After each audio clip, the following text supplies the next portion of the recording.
Today I want to talk about how to seal earthenware.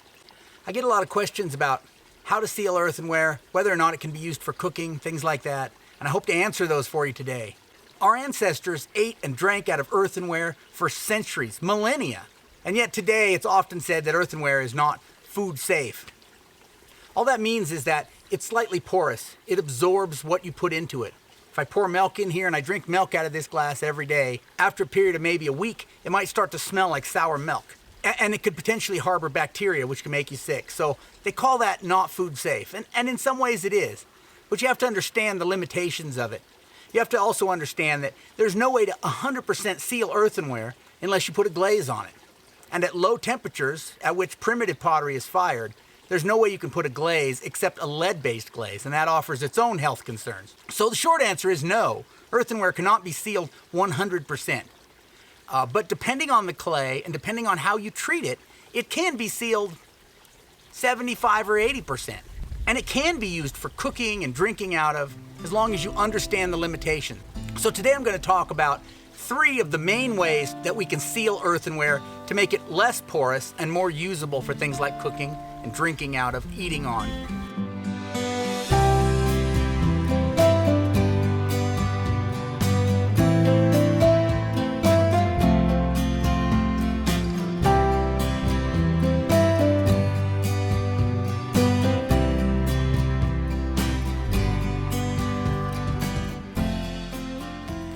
So in my research, there's 3 main ways that earthenware pottery is sealed. The first way I'm going to talk about is sealing it with starches. So here in the Southwest, the Native Americans would sometimes boil cornmeal or something else with a lot of starch in the pot. Those starches would get down in the pores of the pottery and help seal that up. And so pottery that was sealed this way would be much less porous than unsealed pottery. So that's the first way, starches. The second way I'm going to talk about is sealing it with fats. And so it was also common sometimes to use something like bear grease or some kind of fat to rub on the pot and then heat it to encourage those fats to soak into the pottery, sealing some of those pores, and then you'd rub it on some more and let it soak in and rub it on and heat it up, and repeatedly as that pot, the surface of the ceramic vessel becomes full of fats and oils. It kind of gums up those pores and helps to seal it. There's a few other ways of sealing pots. Some of them are a little more experimental. There's one that a lot of people are using called milk sealing, and it actually uses milk, like cow's milk that you buy from the store. So I don't think probably Native Americans in the prehistoric Southwest were using that because they didn't have any domestic animals that produced quantities of milk. We'll talk about that. I'm hoping to make a video in the future with my friend Mats Merman, who's been doing some experiments with milk sealing, and hopefully get some more information on that. So today I'm going to cover the starch sealing and fat sealing. And when we're going to do some experiments here, we're going to try sealing some pots, and we're going to try cooking in some pots and just see how sealed they are. Just to be clear, no method of sealing earthenware is 100%. Moisture is still going to weep out of the pot. That's just the nature of earthenware. But that doesn't stop you from using it for a lot of different things. You just have to keep that in mind as you use it. As I said before, our ancestors used this type of pottery for millennia. It's not unusable just because it's not glazed. So let me get some pots on this fire and we'll see what we can start doing. So this is my big shoe pot that I made a couple weeks ago. You might have seen that video. If you didn't see that video, I'll put the link right over here so you can check that out if you're interested.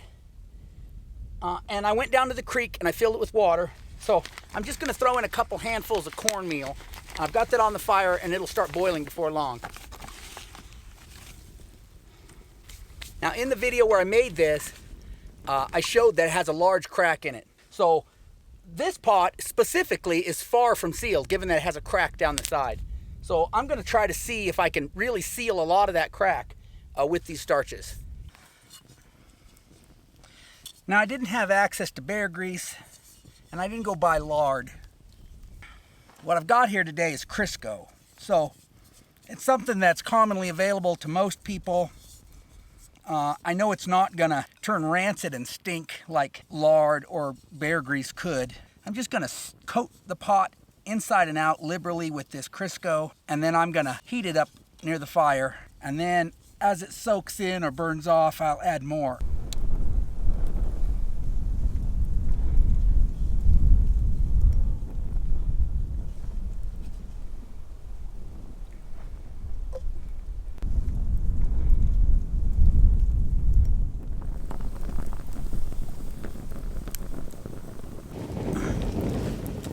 This is the third coat of grease for this particular bowl.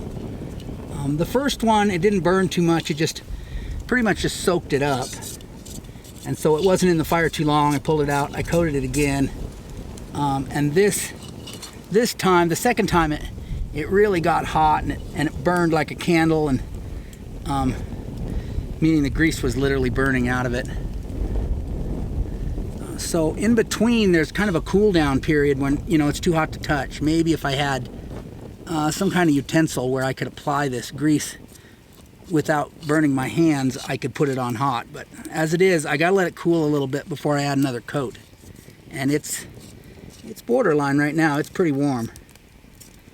But it's warm enough that it's melting the Crisco pretty fast, and it's running down and soaking in pretty good. So that's, I think, pretty positive.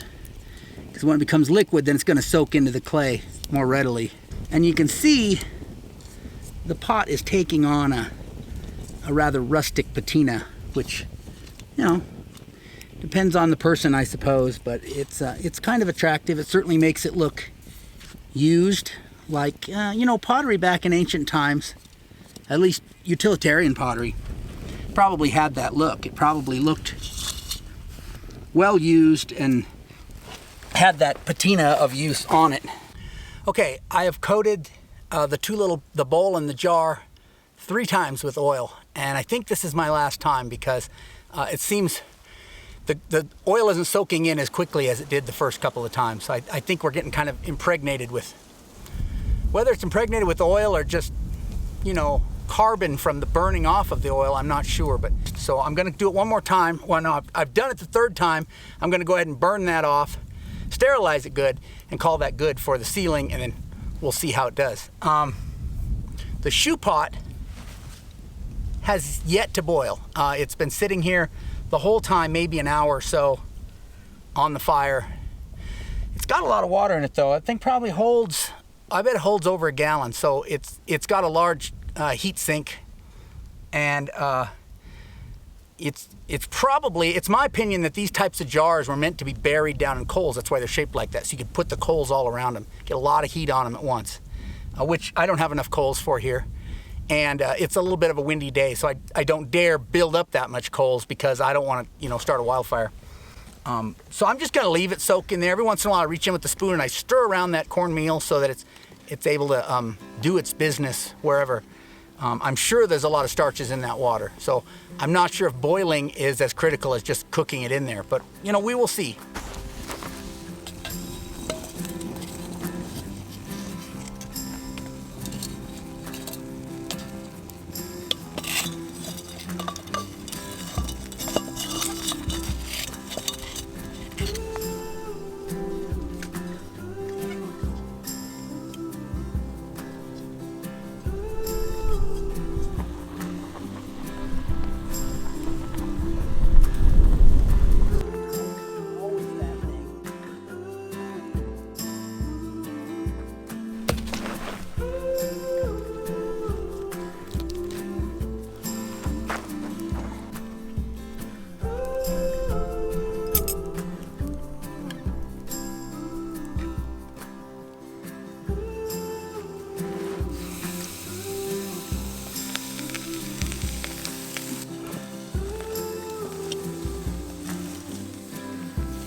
The cornmeal water in my mug is boiling, so that's good. Getting that one taken care of. The shoe pot is cooling. I plan on using that cornmeal water to cool the fire, put out the fire later, so I don't want to dump it out yet, but I'm letting it start to cool down so I can carry it back to my truck pretty soon. The oil sealing of these 2 pots is finished. I'm cooking my lunch in the little bowl. The other jar is cooling, so that's where we're at.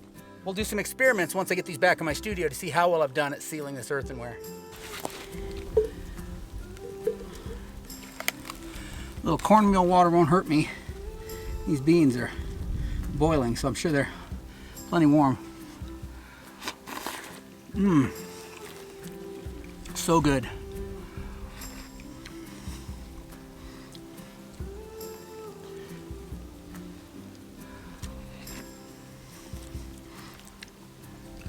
Man, They're almost too hot to eat, but they're so delicious.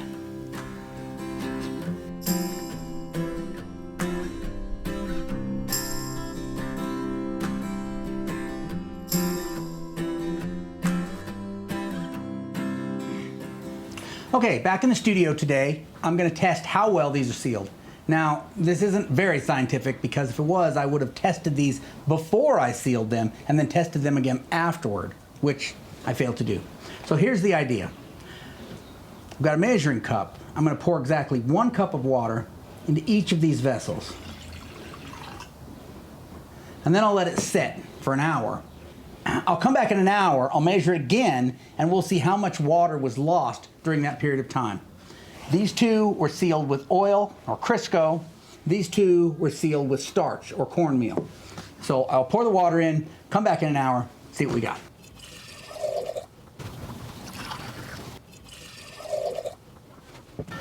Okay, 1 cup of water in all 4 vessels. It is currently 140. I'll come back here at 240 and we'll remeasure the water.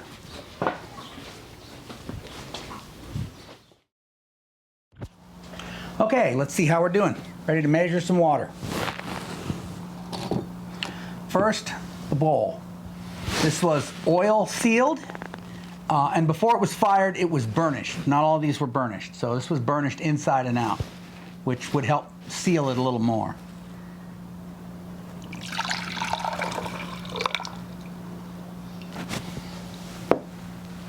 And I am at just barely under a cup. It's so less than a cup, it's practically insignificant. We've lost very little water in this bowl. Next is the jar. This was made from the same clay as the bowl, but it was not burnished beforehand. It was sealed the same way using Crisco.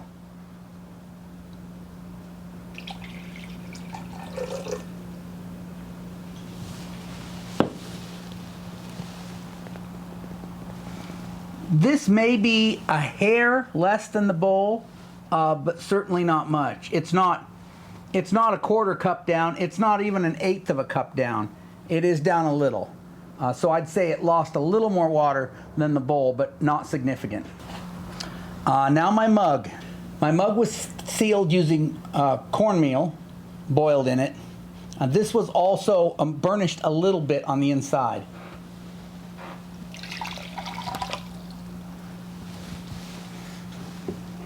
And this is just slightly less than a cup. So maybe it's more than, or it's less than an 1/8 of a cup down. So again, it's slightly less than a cup. It probably lost equivalent to the jar, but more than the bowl. Now the shoe pot, it does have the crack on the side, but of course with a cup of water, the water is far below the crack. And this, of course, was sealed with cornmeal.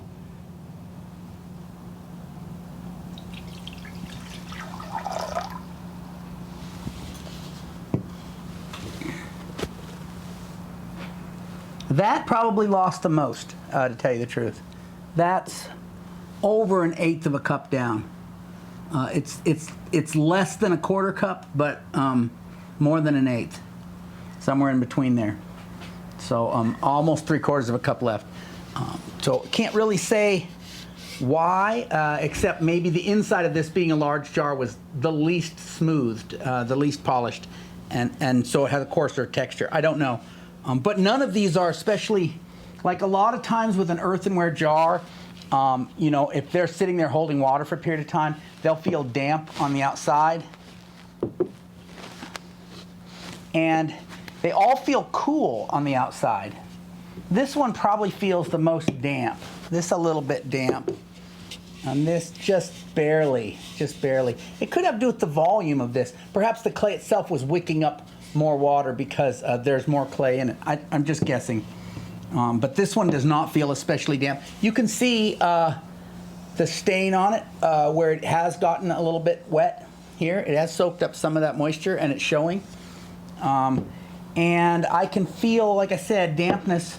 This one the least, but you can feel a little bit of dampness. But sometimes if you do have one that isn't sealed and that is quite porous, you leave it sit here, you will actually have a wet spot on your table. And I do not have that here.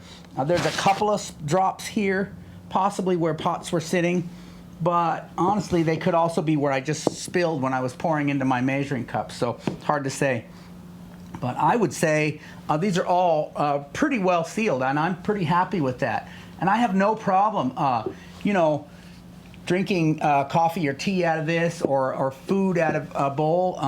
I don't think that's going to be a problem. Yes, if you're eating things in it that can sour easily, like dairy products, you know, that sort of thing, you may have some problems, and you may need to throw these in the fire and sterilize them occasionally. You know, burning, heating them up to kill any bacteria that's living in them.